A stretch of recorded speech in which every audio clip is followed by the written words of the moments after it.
ሰላም የቻናል ቤተሰቦች እንዴት ናችሁ? በያላችሁበት ሰላማችሁ ይብዛ። እኔ ደህና ነኝ። ዛሬም እንደተለመደው ቃላት ምስረታ ይዤላችሁ መጣሁኝ። ዛሬ ደግሞ በሁለተኛ ፊደላት በእያንዳንዳቸው ስድስት ቃላትን ይዤላችሁ መጥቻለሁ። እነሱን እያንዳንዳቸውን እያነበብን እንሄዳለን ማለት ነው። መጀመሪያ ፊደላትን ያነብላችኋለሁ። ከዛም በኋላ ያጋጠመን ቃል እየመሰረትን እንሄዳለን። መጀመሪያ ለዚህ ቻናል አዲስ ከሆናችሁ ሳብስክራይብ በማድረግ ቤተሰብ ሁኑ። በየዕለቱ የሚለቃቸው ቪዲዮዎች ይደርሷችኋል። ቤተሰብ ከሆናችሁ ደግሞ ላይክ እና ሼር እያደረጋችሁ ከመጀመሪያ እስከ መጨረሻ አብራችሁ ይቆዩ። መልካም ቆይታ። ፊደላትን እስኪ መጀመሪያ ልጠራላችሁ። ሆ፣ ሞ፣ ሶ። ስለዚህ በእነዚህ ፊደላት በእያንዳንዳቸው ማለት ነው ስድስት ቃላት አሉ በስራቸው። ከዛ እነሱን ቃላት እያየን እያነበብን እንሄዳለን ማለት ነው። ስለዚህ እናንተ በደንብ አዳምጡኝ። ሆ፣ ሎ፣ ም። ሆ ከሀ ቤተሰብ ሁለተኛ ፊደል ነች። ሎ ከለ ቤተሰብ ሁለተኛ ፊደል ነች። ም ከመ ቤተሰብ ስድስተኛ ፊደል ነች። በአንድ ላይ ሁሉም የሚል ቃል ይሰጡናል።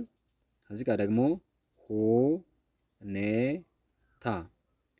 ሆ ከሀ ቤተሰብ ሁለተኛ ፊደል ነች። ኔ ከነ ቤተሰብ አምስተኛ ፊደል ነች። ታ ከተ ቤተሰብ አራተኛ ፊደል ነች። በአንድ ላይ ሁኔታ የሚል ቃል እናገኛለን። ቀጣይ ከዚህ ጋር ደግሞ ሁለት። ሆ ከሀ ቤተሰብ ሁለተኛ ፊደል ነች። ለ ከለ ቤተሰብ የመጀመሪያ ፊደል ነች። ት ከተ ቤተሰብ ስድስተኛ ፊደል ነች። በአንድ ላይ ሁለት የሚል ቃል እናገኛለን። ቀጣይ ከዚህ ጋር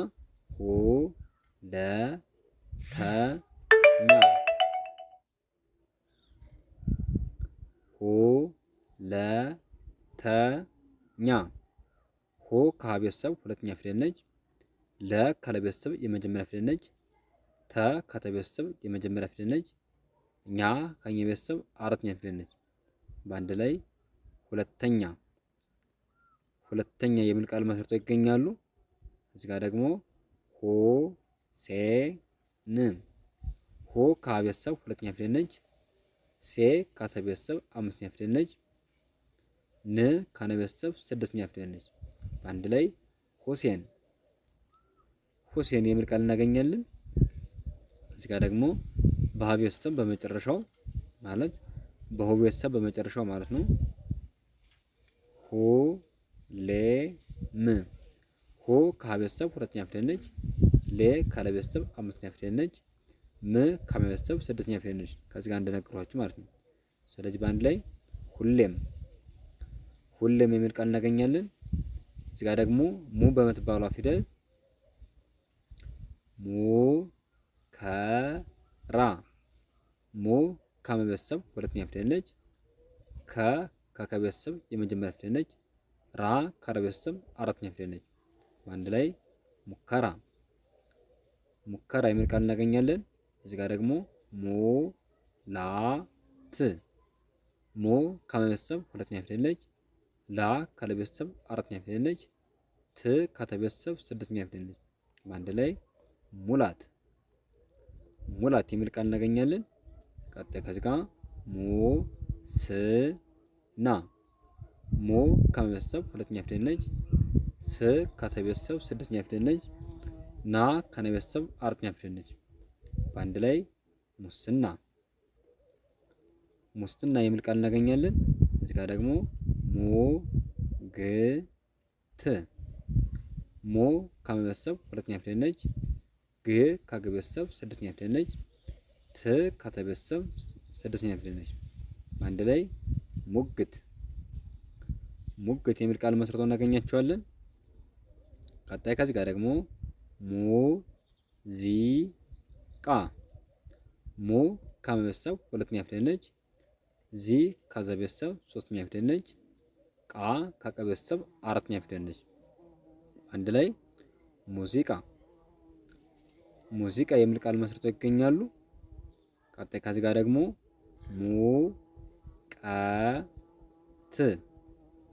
ሞ ከመ ቤተሰብ ሁለተኛ ፊደል ነች። ቀ ከቀ ቤተሰብ የመጀመሪያ ፊደል ነች።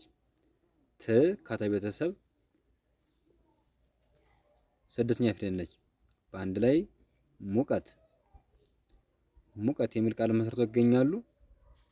እዚህ ጋር ደግሞ ሱ በምትባለው ፊደል ሱ ዳ ን ሱ ካሰ ቤተሰብ ሁለተኛ ፊደል ነች። ዳ ካደ ቤተሰብ አራተኛ ፊደል ነች። ን ካነ ቤተሰብ ስድስተኛ ፊደል ነች። በአንድ ላይ ሱዳን ሱዳን የሚል ቃል እናገኛለን። እዚህ ጋር ደግሞ ሱ ማ ሌ ሱ ካሰ ቤተሰብ ሁለተኛ ፊደል ነች። ማ ካመ ቤተሰብ አራተኛ ፊደል ነች። ሌ ካለ ቤተሰብ አምስተኛ ፊደል ነች። በአንድ ላይ ሱ ማ ሌ ሱማሌ ሱማሌ የሚል ቃል እናገኛለን ማለት ነው። እዚህ ጋር ደግሞ ሱ ል ጣ ን ሱ ካሰ ቤተሰብ ሁለተኛ ፊደል ነች። ል ካለ ቤተሰብ ስድስተኛ ፊደል ነች። ጣ ካጠ ቤተሰብ አራተኛ ፊደል ነች። ን ካነ ቤተሰብ ስድስተኛ ፊደል ነች። በአንድ ላይ ሱ ል ጣ ን ሱልጣን ሱልጣን የሚል ቃል እናገኛለን ማለት ነው። ቀጣይ ከዚህ ጋር ደግሞ ሱ ሰ ኛ ሱ ካሰ ቤተሰብ ሁለተኛ ፊደል ነች። ሰ ካሰ ቤተሰብ የመጀመሪያ ፊደል ነች። ኛ ካኘ ቤተሰብ አራተኛ ፊደል ነች።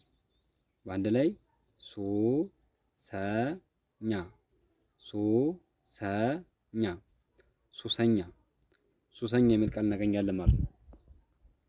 ቀጣይ ከዚህ ጋር ደግሞ ሱ ሪ ው ሱ ካሰ ቤተሰብ ሁለተኛ ፊደል ነች። ሪ ካረ ቤተሰብ ሶስተኛ ፊደል ነች። ወ ካወ ቤተሰብ ስድስተኛ ፊደል ነች። በአንድ ላይ ሱ ሪ ው ሱ ሪ ው ሱሪው ሱሪው የሚል ቃል መስርቶ ይገኛል ማለት ነው።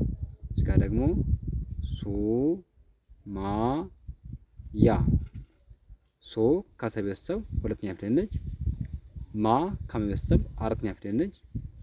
ያ ከየ ቤተሰብ አራተኛ ፊደል ነች። በአንድ ላይ ሱ ማ ያ ሱ ማ ያ ሱማያ ሱማያ የሚል ቃል መስርተው ይገኛሉ ማለት ነው። ስለዚህ ከዚህ ጋር ባሳያችሁ የንባብ ስልት መሰረት እናንተ ሁለተኛ ፊደላትን ቃል እየመሰረታችሁ ማለማመድ ትችላላችሁ ማለት ነው። ለምሳሌ ከዚህ በኋላ ሩ በሚባለው ፊደል መመስረት ትችላላችሁ። ቁ ቡ ሹ በሚባለው ፊደል አበቃ እየመሰረታችሁ ማለማመድ ትችላላችሁ ማለት ነው። ለዛሬ ያለኝ ቪዲዮ ይህን ይመስላል። ነገ በሌላ ቪዲዮ እንገናኛለን። መልካም ጊዜ ይሁንላችሁ። መልካም ትምህርት። ቻው